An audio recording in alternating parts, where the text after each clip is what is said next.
T'es un passionné du 7e art, tu regardes beaucoup de films, tu passes ton temps sur YouTube. Alors ça tombe bien car aujourd'hui chez Génération Zébré, on te fait découvrir la licence cinéma et audiovisuel. On va tout te dire sur le contenu de la formation, comment elle est structurée, les matières auxquelles tu dois t'attendre, etc. Si cette vidéo t'a semblé utile, n'hésite pas à nous le faire savoir en cliquant sur le petit pouce levé et bien sûr, abonne-toi si tu veux découvrir d'autres formations. Dans la description de la vidéo, je t'ai mis un lien vers notre site internet générationzébré.fr où tu pourras trouver toutes les structures qui proposent une formation en cinéma et audiovisuel. Allez, c'est parti!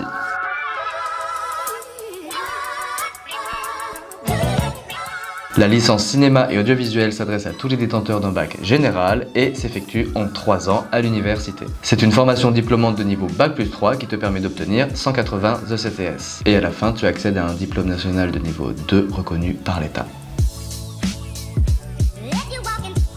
Ces 3 années de formation ont pour but de te faire découvrir le cinéma en tant qu'art, mais aussi en tant qu'industrie culturelle. Alors il faut déjà mettre une chose au clair, il y a une différence entre étudier le cinéma à l'université et le cinéma en école de cinéma. À l'université, on étudie des films, alors qu'en école de cinéma, on apprend à réaliser des films. La licence cinéma et audiovisuel est une formation généraliste, donc on va te faire découvrir le cinéma de façon très générale. Tandis qu'en école de cinéma, tu te spécialises rapidement vers le poste que tu souhaites avoir sur un tournage. Et ça peut être réalisateur, chef opérateur, chef sondier, monteur, étalonneur, machinot, électro, etc. Il y en a plein. Donc même si chaque université propose un programme différent, si tu te lances dans une licence cinéma et audiovisuel, tu es à peu près certain d'avoir de la théorie et de la pratique. Et en général plus de théorie. Donc si c'est pas ton fort, regarde les universités où tu pourras en avoir un peu moins. Il faut bien saisir que la pratique durant cette formation n'a pas vocation à être professionnalisante. Elle est surtout là pour te faire découvrir les différents domaines de la création audiovisuelle. Pour se professionnaliser, je te le répète, c'est vers un BTS ou une école de cinéma qu'il faudra se diriger.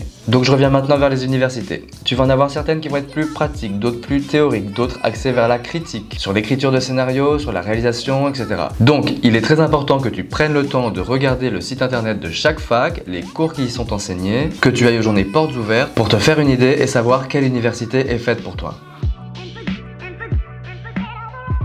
Donc comme je te l'ai déjà dit, tu auras beaucoup de théorie, mais ce qui est vraiment bien parce qu'à la fin de cette formation, tu auras acquis une très bonne culture du cinéma, une bonne capacité d'analyse, de critique, etc. Tu pourras briller en société, quoi. Si c'est ça qui t'intéresse. Donc au niveau des cours, tu as des matières avec des gros coefficients, les majeurs, et des matières avec des petits coefficients, les mineurs. Et tu vas avoir des cours qui vont te suivre pendant les 3 années, comme la théorie, l'histoire du cinéma, l'esthétique, et aussi des cours comme l'écriture de scénario, le droit, l'économie, qui ne seront là que le temps d'un semestre. Tu auras systématiquement l'obligation de faire un stage, et certaines universités te proposent même d'en faire 2. Et ça c'est vraiment bien, car les milieux de l'audiovisuel et du cinéma étant tellement vastes, ça te permet d'y mettre un pied assez tôt et de voir vers quoi tu veux t'orienter. Ce sont des milieux qui fonctionnent de toute façon beaucoup sur le réseau, donc autant le commencer le plus tôt possible et en plus ça te donnera des points supplémentaires à mettre sur ton CV et de l'expérience. Donc fais en sorte de trouver un bon stage. Et enfin, comme c'est la fac, il y a beaucoup de temps libre. Et c'est du temps que tu peux investir à regarder des films, à réaliser des tournages avec tes camarades. C'est très important de savoir utiliser ce temps libre. Donc déjà en terminale, tu peux prendre la spécialité art, option cinéma, audiovisuel, ça semble évident. Et après, les spécialités à privilégier sont langue, littérature et cultures étrangères, littérature, langue et culture de l'Antiquité, ou encore littérature, langue et philosophie. Tu peux rejoindre la licence cinéma et audiovisuel juste après le bac via Parcoursup, et les admissions en L2 ou L3 sont possibles sur dossier. Attention, ce sont des cursus assez sélectifs, il y a beaucoup de demandes pour peu de places disponibles, donc prends bien le temps de soigner ton dossier. Il est possible de trouver du travail directement, mais la licence étant très généraliste, on va te conseiller de poursuivre les études avec un master et bien sûr après un doctorat si vraiment tu veux continuer. Dès la 2e année de licence, il est possible de bifurquer vers une licence pro où ce sera plus professionnalisant si c'est ça que tu recherches. Et il y a aussi la possibilité de rejoindre une école plus spécialisée si tu veux approfondir ta technique. Donc ça c'est les fameuses écoles de cinéma dont je te parlais au début. Et là tu as des écoles publiques accessibles sur concours comme la FEMIS, Louis Lumière ou l'ENSAV où il est assez difficile d'entrer. Et ensuite tu as des écoles privées comme l'ESRA, l'ECAR, 3IS, le CLCF, etc. Et enfin n'oublie pas que la licence est un diplôme, donc tu peux tenter des formations ou des concours qui exigent une licence qui ne soit pas forcément spécifique.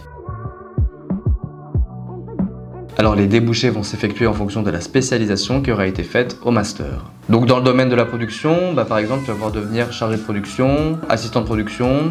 Ensuite tu as le domaine de l'action culturelle, où là tu vas pouvoir faire de la communication avec les musées, travailler dans une cinémathèque, avec des publics scolaires. Il y a le domaine de la réalisation, donc là c'est ce qu'on a déjà dit plus haut, réalisateur, chef opérateur, monteur, étalonneur, etc.